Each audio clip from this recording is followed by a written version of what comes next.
Thermal power plant ఎలా పెడతారు నేను చూస్తా అని టీడీపీ నాయకులకు వార్నింగ్ ఇచ్చిన మాజీ స్పీకర్ తమ్మినేని.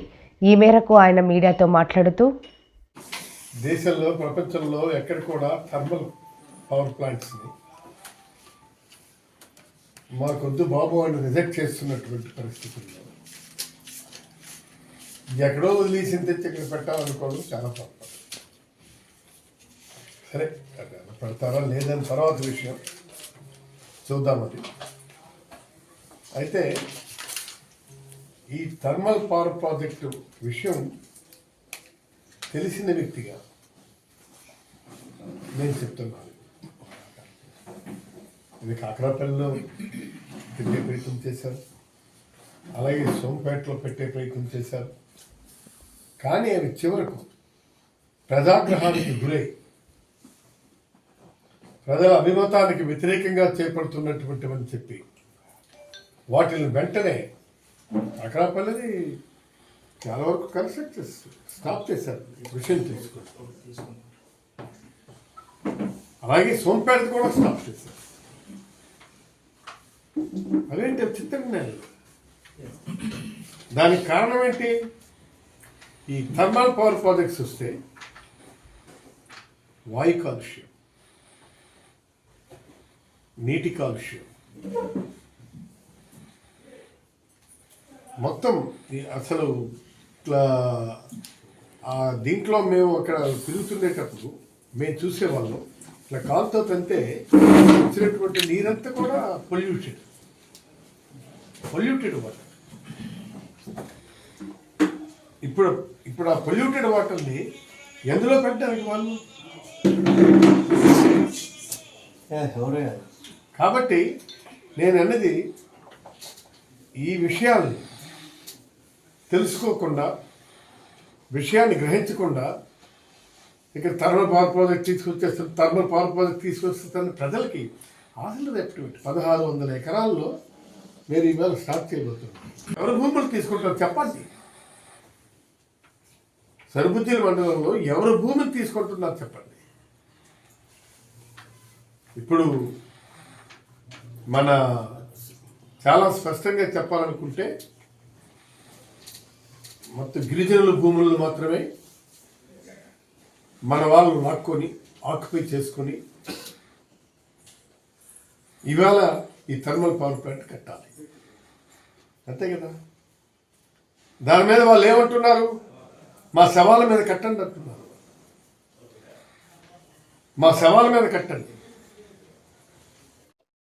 వైకాపా అధ్యక్షుడు జగన్మోహన్ రెడ్డి మరో 30 ఏళ్ల పాటు అధికారంలోకి ఉంటామని ఉత్తుత్తి మాటలు మాట్లాడుతున్నారని జమ్మలమడుగు భాజపా ఎమ్మెల్యే ఆదినారాయణ రెడ్డి ఎద్దేవా చేశారు. మామూలుగా లేటెస్ట్ సినిమా పుష్ప 2 అని, బాహుబలి 2 అని, భారతీయుడు 2 అని అన్నట్టు ఆయన ఒక 2 రిలీజ్ చేసినాడు. ఎప్పుడన్నా ఎత్తుకో 30 సంవత్సరాలు నా పాలన. పోయినసారి కూడా అంతే, అంతకుముందు ఓడిపోయినప్పుడు అంతే. 30 ఏళ్ళు నా పాలన. 175/175 ఎమ్మెల్యేలు, 25/25 ఎంపీలు. పోలింగ్ తర్వాత కూడా ఆయన మాట తప్పినారు అనేది ఆయనకు అలవాటది. జగన్ రెడ్డి గారికి నా ఎంట్రుక పీకలేరు ఇది స్టేట్మెంట్. నీ ఎంట్రుక మేమెందుకు పీకుతాం? మేము బీజేపీ పార్టీలో ముందు కొడతాం నేరుగా. నీకు ఎంట్రికే లేకుండా చేస్తాం, నీకు రాజకీయ స్థానమే లేకుండా చేస్తాం. అది అభివృద్ధి ద్వారా, వికసిత భారత్ ద్వారా. కేసుల గురించి చెప్పడు, తను తిన్న డబ్బులు తన కేసులు. వివేకానంద రెడ్డి ఇష్యూ చెప్పడు. సొంతంగా తమ్ముడు ముద్దాయని తెలిసి వాళ్ళే చేయించినారని తెలిసి మాకు సంబంధం లేదని చెప్పడం. ముందు గుండె పోటునడం, మళ్ళీ గుండెలో పోటునడం. కర్నూలులో మీకు అందరికీ తెలుసు, విజయసాయి రెడ్డిని అరెస్టు అది అవినాష్ రెడ్డిని అరెస్టు కోసం కర్నూలుకు పోతే రకరకాలుగా లోకల్ పోలీసులను అడ్డపెట్టి ధర్నాలు పెట్టించి దాన్ని వాయిదా ఇప్పించాడు. మళ్ళీ ఆమె సునీత గారు వివేకానంద రెడ్డి కూతురు మళ్ళీ పిటిషన్ వేసింది. సాక్షులు కూడా ఒక్కొక్కరే జారుకుంటున్నారు, పైకి పోతున్నారు. లేటెస్ట్ పిటిషన్ వేసింది ఆమె, త్వరగా పరిష్కారం చేయండి అని కోర్టులో. ఎక్కడికి పోతుంది ఈ ప్రయాణం? వైఎస్ షర్మిల ఓపెన్గా చెప్తాంది. నీకేమో చిన్న, నేను గతంలో చెప్పినట్టు జగనప్పకు రెప్పకు దెబ్బ తగిలితే హత్యా ప్రయత్నం. వాళ్ళ సొంత చిన్నాన్న వివేకానందని పొడిచి చంపితే ముందు గుడ్డెపోటు, ఆ తర్వాత చంద్రబాబు నాయుడు గారు చెప్తే ఆదినారాయణ రెడ్డి కానీ మరొకరు కానీ. మన గౌరవ ముఖ్యమంత్రి గారు కడప కలెక్టర్ గారు చెప్తున్నారు, ఇప్పుడు దాదాపు 3,500 ఎకరాలు ఉంటే ఇంకొక 4,000 ఎకరాలు సేకరించండి, వివిధ ప్రాజెక్టులు తెస్తామని. ఇక్కడే మేము మహానాడు తెలుగుదేశం ఇక్కడ మహానాడు కడపలో జరగబోతుంది. అన్నీ కలిపి మేమంతా ఒకటిగా ఉన్నాం, ముగ్గురు వేగపోయినాం. నిన్ను జగన్ రెడ్డిని మేము ఏకమైనాం, నిన్ను ఏకాకిని చేస్తాం, నామరూపం లేకుండా చేస్తాం. నేనే. కేఏ పాల్ ప్రధానమంత్రి నరేంద్ర మోదీని లక్ష్యంగా చేసుకుని తీవ్ర విమర్శలు చేశారు. డొనాల్డ్ ట్రంప్ భారతదేశ ప్రజలను తరిమేస్తుండటంతో సర్వత్రా ఆందోళన నెలకొంది. ఈ అంశంపై ప్రధాని మోదీని కేఏ పాల్ ఆగ్రహం వ్యక్తం చేశారు.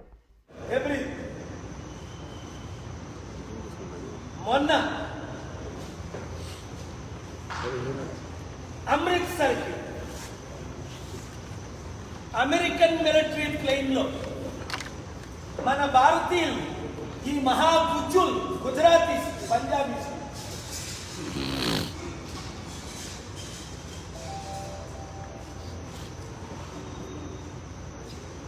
ఒక రేపిస్టులాగా, టెర్రరిస్టులాగా, క్రిమినల్స్ లాగా ట్రంప్ రైస్ బ్యాగులను ఎలా పంపిస్తామో మనం షిప్పింగ్, అలాగ మన ఇండియన్స్ని పంపించడం చాలా బాధగా. నేనేమో మన దేశం కొరకు పోరాడుతున్నా, ఈ రాజకీయ నాయకులు మారరు.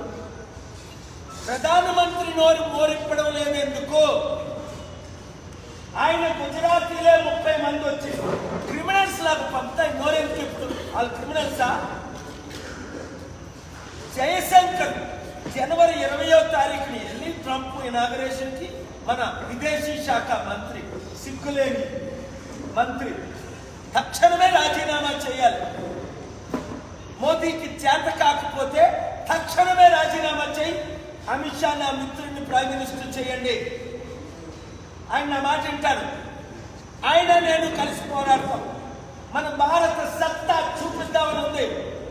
మన తెలుగు సత్తా ఎన్టీ రామారావు చూపించాడు ఇందిరాగాంధీ దేశానికి కాదు ప్రపంచానికి మన ఇండియన్ సత్తా చూపించింది. ఏమయ్యారు? ఏది ఆ పివి నరసింహరావు? ఏది ఆ ఇందిరాగాంధీ? ఏది ఆ మహాత్మా గాంధీ? ఏది? ఎక్కడున్నాడు ఆ అంబేద్కర్? ఇక్కడున్నాడు ఆర్ కృష్ణయ్య, దరిద్రుడు బీజేపీలో కలిశాడు. ఇక్కడున్నాడు తీర్మాన్ మల్లన్నని, ఆడ ఆర్ కృష్ణతో పాటు బీజేపీలో కలుస్తున్నాడు. ఈ బీసీ దొంగ నాయకులను నమ్మకండి, ఉన్న నాయకులు నమ్మకండి. చంద్రబాబు నాయుడు మోదీ భజన చేస్తాడు.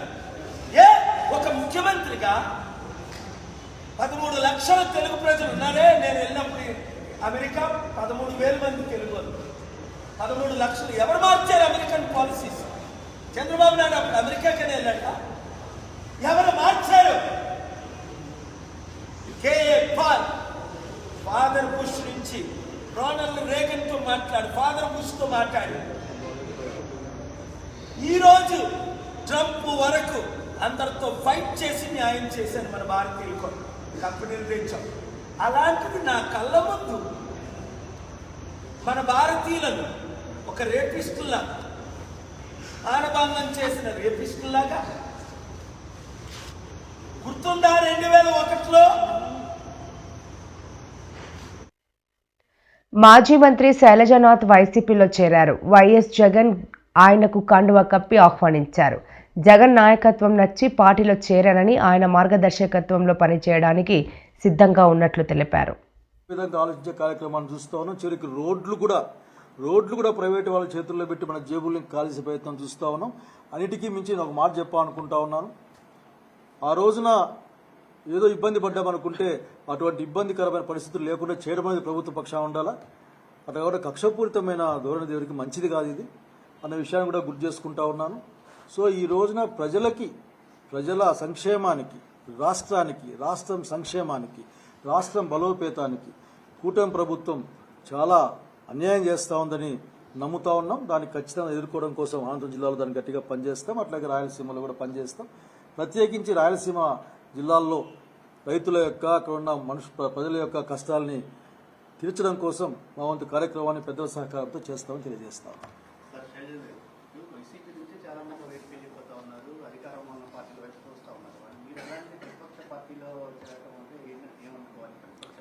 I told politics are not the business. ఇది వ్యాపారం కాదు. పాలిటిక్స్ అనే యొక్క అంతిమ లక్ష్యం అనేది ప్రజల ఆ ప్రాంతం యొక్క సంక్షేమానికి ముడిపడి ఉంటుంది. సో ఈ టైంలో డైరెక్ట్గా ఎన్డీఏ ప్రభుత్వం అని చెప్పుకుంటున్నారు చంద్రబాబు నాయుడు గారు. నేను ఎన్డీఏ ప్రభుత్వం, బీజేపీ, జనసేన కూటమి ఎన్డీఏ అని చెప్పుకుంటున్నాను. సో ఎన్డీఏ ఆర్థిక విధానాలు కానీ ప్రజా విధానాలు కానీ ప్రజలకు అనుకూలంగా ఉండవు, రాష్ట్రానికి అనుకూలంగా ఉండవు, ప్రజల సంక్షేమాన్ని దెబ్బతీస్తాయని నేను బలంగా నమ్ముతున్నాను. So this is the platform to work. At the same time ఎంత ఇబ్బంది వచ్చినా సరే మొక్కవోని ధైర్యంతో పనిచేసే నాయకత్వం కూడా కావాల్సిన అవసరం ఉంది. ఆ నాయకత్వం జగన్ రెడ్డి ద్వారా వస్తుందని బలంగా నమ్ముతా ఉన్నాం. So we work for that. At the same time రాయలసీమకు కూడా, మా ప్రాంతం రాయలసీమకు, మా జిల్లాకు కూడా అన్ని విధాల ఒక సహకారం కానీ అభివృద్ధి కానీ జరగడానికి జగన్మోహన్ రెడ్డి గారి యొక్క చొరవ, వారి యొక్క ఆలోచన ఉపయోగపడుతుంది బలంగా నమ్ముతా ఉన్నాం. So working first today only the first day. But I cannot ఎక్కువ విషయాలు నేను చెప్పేవి నాకు ఏం లేవు. So this only one thing I tell. Politics అనేది అధికారం కోసం, బిజినెస్ కోసమో కాదు. పొలిటికల్ ప్రయాణంలో అధికారం వస్తే వస్తుంది. దట్స్ నేనేం పెద్దగా ఆ విషయం గురించి ఆలోచించలేదు. నేను అనుకున్నాను, నేను చేశాను. బట్ అనేక మంది వచ్చే అవకాశం ఉంది అంటున్నాను, నేను కూడా వింటూ ఉన్నాను. బట్ నేనే దాన్ని ఇప్పుడు చెప్పలేను.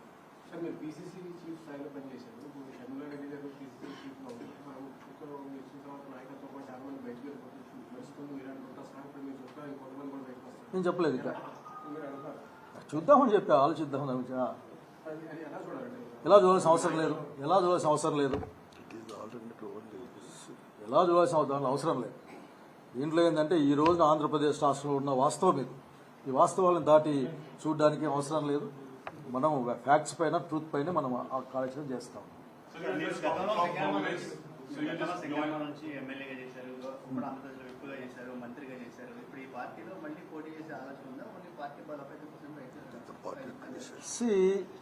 ఇంతకుముందు చెప్పాను.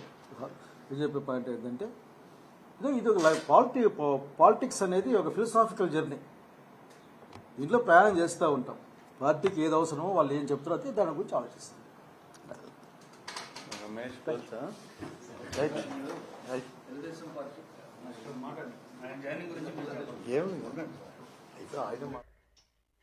పెద్దవాళ్లంటే జగన్కు ఏమాత్రం గౌరవం లేదని మంత్రి సంధ్యారాణి విమర్శించారు. మంగళగిరిలోని టీడీపీ పార్టీ ఆఫీసులో నిర్వహించిన మీడియా సమావేశంలో ఆమె మాట్లాడారు.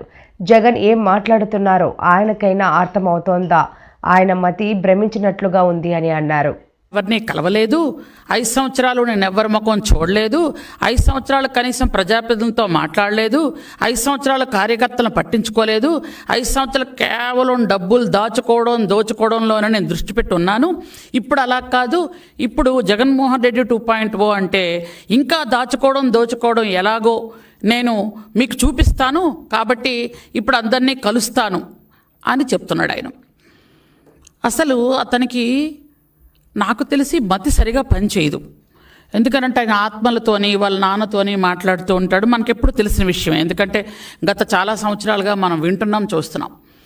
అయితే ఆయనకి ఏంటంటే 4 సార్లు ముఖ్యమంత్రి చేసిన అభివృద్ధి సంక్షేమాన్ని 2 కళ్ళు ముందుకు తీసుకెళ్తున్న పరిపాలనా దక్షుడిగా పేరు పొందిన శ్రీ గౌరవ ముఖ్యమంత్రి వర్యులు నారా చంద్రబాబు నాయుడు గారిని విమర్శిస్తున్నాను అని కూడా ఒంటి మీద తెలివి లేకుండా మతి భ్రమించి మాట్లాడుతున్న ఒక మనిషి, మానసికంగా పూర్తిగా జబ్బు పడిపోయిన మనిషి గురించి మాట్లాడాలంటే నాకు జాలేస్తుంది. యాక్చువల్గా అసలు ఏమని మాట్లాడాలి అర్థం అవడం లేదు. ఎందుకనంటే ఆ పాపం ఆ మందులు పనిచేయడం లేదేమో నాకు చిన్న అనుమానం కూడా ఉంది. లండన్లో తెచ్చుకునే మందులు పనిచేయడం లేదు. పోనీ సరే, ఇంక వేరే హాస్పిటల్కి వెళ్ళాలంటే డబ్బులు లేవేమో. కానీ నేను ఒక పని అయితే చేయగలుగుతాను. ఆయన కోసం రికమెండ్ చేసి సీఎం రిలీఫ్ ఫండ్ నుంచి కొంత డబ్బులు ఇప్పించే ఏర్పాటు చేస్తాను. కొంచెం మంచి డాక్టర్ దగ్గర చూపించుకుంటే బాగుంటుందని నేను అనుకుంటున్నాను. ఎందుకంటే పాపం వయసు కూడా చిన్నది అంటున్నాడు కదా. ఈ వయసులో పాపం పూర్తిగా మైండ్ పోయింది. మైండ్ పోవడం వల్ల ఆయన చేసిన అప్పులు మనం చేసినట్టుగా చూపిస్తూ ఆయన ఎవరితో మాట్లాడుతున్నాడో మనకు తెలియదు. ఎందుకంటే ఆయనకి యాక్చువల్గా పెద్దలంటే గౌరవం ఉంటుందని మనం ఎప్పుడు అనుకోవడానికి కూడా లేదు. కారణం ఏంటంటే ఒక తండ్రి దాదాపు వయసు అంటే రాజశేఖర రెడ్డి గారి వయసు, చంద్రబాబు నాయుడు గారి వయసు ఇంచుమించు ఒక వయసు ఉన్న తండ్రి లాంటి ఒక మనిషి మీద తండ్రి లాంటి అన్నా కూడా తప్పేనండో. ఎందుకంటే తండ్రి చనిపోతే అక్కడ ఆ శవాన్ని పెట్టుకొని దాని మీద పేలాలు ఏరుకొని అక్కడ రాజకీయం చేయాలనుకున్న మనిషి కాబట్టి పెద్దవాళ్ళంటే గౌరవం ఉంటుందని నేను అనుకోను. అలాగే చిన్నాన్న, ఇంకా చిన్నాన్ని సొంత చిన్నాన్న అంటే తండ్రి తర్వాత తండ్రి, అలాంటి తండ్రిని చంపడంలో మహానుభావుడు పాత్ర ఎంత ఉందో అనేది వాళ్ళ చెల్లె సొంతంగా చెప్పింది.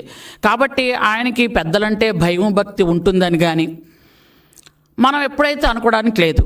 కాబట్టి ఎందుకంటే ఇవన్నీ చూస్తూ ఉంటే మనిషికి మతి పనిచేయట్లేదని క్లియర్గా అర్థమవుతుంది మనకి. ఎందుకనంటే ఏప్రిల్ మేలలో 20,000 కోట్ల రూపాయలు అప్పు చేసినటువంటి ఈ పెద్ద మనిషి అప్పు చేసిన వెంటనే ఎలక్షన్ వచ్చేసింది. ఆ డబ్బులు ఏం చేశారయ్యా మీరు? ఎవరికి పంచారు? తాడేపల్లి కొంపలో వేశారా? తాడేపల్లి కొంప కట్టారా? మీరు యాక్చువల్గా చెప్పాలంటే ఆంధ్రప్రదేశ్లో ఉన్నటువంటి డబ్బంతా గత 5 సంవత్సరాల్లో దాదాపు 20 సంవత్సరాలని ఆంధ్రప్రదేశ్ నెట్టేసి మీరు చేస్తున్న పనేంటి? తాడేపల్లి ప్యాలెస్ కట్టుకోవడం, ప్యాలెస్ చుట్టూ కంచేసుకున్నట్టు పెద్ద పెద్ద గోడలు కట్టుకోవడం, ఎగ్ పఫ్ఫులు తినేయటం, కోట్లాది రూపాయలు ఖర్చు పెట్టి మీరు ఏసీలు వేసుకోవడం, కోట్లాది రూపాయలు ఖర్చు పెట్టి మీ ఇంటికి రోడ్డు వేసుకోవడం. ఇది తప్ప ఏం పని చేశారు చెప్పండి? పోలవరం నిధులు మింగేశారు, అమరావతి నిధులు మింగేశారు, అలాగే డోక్రా మహిళ నిధులు మింగేశారు. చివరికి అనకాపల్లి జిల్లాలో డాక్టర్ బిఆర్ అంబేద్కర్ విగ్రహం ధ్వంసం కేసును ఛేదించిన పోలీసులు. అనకాపల్లి జిల్లాలో డాక్టర్ బిఆర్ అంబేద్కర్ విగ్రహ ధ్వంసం కేసును ఛేదించిన పోలీసులు. అనకాపల్లి జిల్లా పాయికరావుపేట పట్టణంలోని అంబేద్కర్ పార్క్లోని డాక్టర్ బాబాసాహెబ్ అంబేద్కర్ విగ్రహం ధ్వంసం చేసిన దుండగులు. ఈ ఘటనపై కేసు నమోదు చేసి దర్యాప్తు చేసిన పాయికరావుపేట పోలీసులు ఈ రోజు 2 నిందితులను అరెస్ట్ చేసిన పోలీసులు నిందితుల్లో ఒకరు మైనర్ కావడంతో జువైనల్ హోంకు తరలింపు. వివరాలు వెల్లడించిన నర్సీపట్నం డీఎస్పీ శ్రీనివాసరావు, పాయికరావుపేట సిఐ అప్పన్నలు. కేసు దర్యాప్తును సకాలంలో ఛేదించిన పోలీస్ సిబ్బందిని అభినందించిన డీఎస్పీ శ్రీనివాసరావు. 1వ తేదీ ఈ నెల ఫిబ్రవరి 1వ తేదీన మన పాయికరావుపేట మండలం దుర్గానగర్లో గల అంబేద్కర్ గారి పార్క్ లో ఆవిడ జయలక్ష్మి అని చెప్పేసి ఆమె ఆ పార్క్ ని లాక్ చేసుకొని వెళ్ళిపోయారు. 5 o'clock వెళ్ళిపోయారు. తిరిగి 3వ తేదీని వచ్చి చూసుకునేసరికి లోపల అంబేద్కర్ గారి తాలూకా విగ్రహాన్ని డ్యామేజ్ చేయడం జరిగింది. ఆ విషయాన్ని ఇమీడియట్ గా ఆమె మన పాయికరావుపేట పోలీస్ స్టేషన్ లో రిపోర్ట్ రూపంగా లాక్ చేయడం జరిగింది. ఇమీడియట్ గా ఈ విషయాన్ని మన అనకాపల్లి జిల్లా ఎస్పీ గారు శ్రీ కుషిన్ సిన్హా ఐపీఎస్ గారికి ఇన్ఫర్మేషన్ చెప్పడం జరిగింది. ఎస్పీ గారు ఉత్తర్వుల మేరకు మన పాయికరావుపేట ఎస్హెచ్ఓ అప్పన్న గారు ఇన్వెస్టిగేషన్ టేకప్ చేసి సీన్ ఆఫ్ అఫెన్స్ విజిట్ చేశారు. క్లూస్ టీమ్ తెప్పించి అక్కడంతా కూడా సైంటిఫిక్ గా అంతా ఎవిడెన్స్ అంతా కూడా సెక్యూర్ చేయడం జరిగింది. అలాగే అక్కడ సీన్ లో చెప్పులు ఒకటి సీజ్ చేయడం జరిగింది. అట్లాగే అక్కడ డంప్ కాల్స్ అన్ని కూడా టవర్ డంప్ అంతా తీయడం జరిగింది. టవర్ డంప్ తీసుకొని అనాలిసిస్ చేయడం జరిగింది. అట్లాగే సీసీ కెమెరాలు ఇవన్నీ కూడా వెరిఫై చేయడం జరిగింది. అయితే వాళ్ళు వచ్చిన ఇన్ఫర్మేషన్ మేరకు ఈ డంప్ కాల్స్ వెరిఫికేషన్ లో కొన్ని సస్పెక్టెడ్ నెంబర్స్ వచ్చినాయి. ఆ నెంబర్స్ అన్నిటిని కూడా ట్రాక్ చేస్తూ అనాలిసిస్ చేసుకుంటూ వాళ్ళ తాలూకా సిడిఆర్లు పెట్టి అనాలిసిస్ చేశారు. ఆ సందర్భంలో ఈ ఎవరైతే మన పాయికరావుపేటకు చెందిన ఒక జువెనల్ మరియు షేక్ మెహబూబ్ బషీర్ అని చెప్పేసి పాయికరావుపేట వీళ్ళు ఏంటంటే గాంజాకి అలవాటు పడి గంజాయి తాగడం, అక్కడికి వెళ్ళి ఆ పార్క్ లో త్రాగడం, ఆ మత్తులో వాళ్ళు ఏం చేస్తున్నారో ఏం తెలియకుండా బిహేవ్ చేస్తుండేవారు. వాళ్ళు ఆ రోజున అంబేద్కర్ గారి విగ్రహాన్ని డ్యామేజ్ చేయడం జరిగింది. అది ఏంటంటే ఈ జువెనల్ ఎవరైతే ఉన్నారో ఆయనకిను దుర్గా ప్రసాద్ అని చెప్పేసి ఆయనకి మధ్య వాళ్ళ ఫ్యామిలీకి మధ్య గొడవలు ఉన్నాయి. ఒకవేళ ఇదేదైనా చేస్తే ఆయన ఎక్కువగా అక్కడికి వెళ్ళి త్రాగుతుంటాడు కాబట్టి అక్కడ